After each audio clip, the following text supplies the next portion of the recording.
Merhaba arkadaşlar. Adım Evans Owusu. Gana'dan geldim, Türkiye'ye.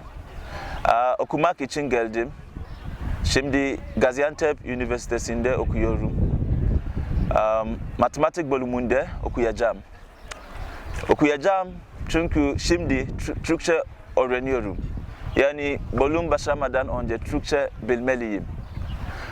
Türkçe öğrenmek için Türkler bizim için çok faydalı oluyorlar. Mesela onların çok iyi biri olduğu için her zaman bize davet ediyorlar.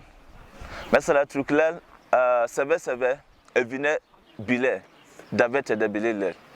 Mesela geçen tatilde benim arkadaşım evine davet etti ve oraya gittim tatil için ve kendisi arabayla ve ailemle birlikte geziyorduk. Yani çok yerlere gittik ve bunun için benim tecrübem atıldı.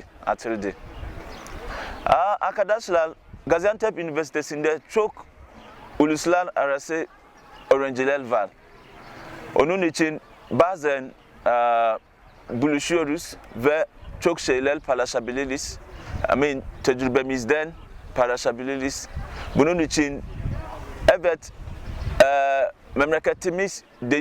memleketimizde değiliz ama memleketimiz gibi hissediyoruz. Türkçe bilmiyorum söyledim.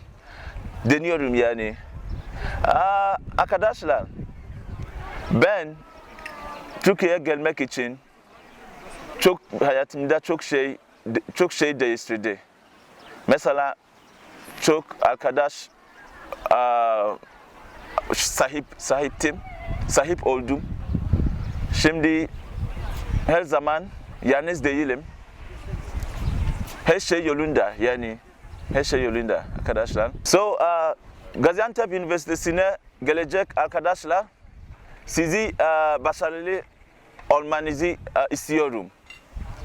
All the best.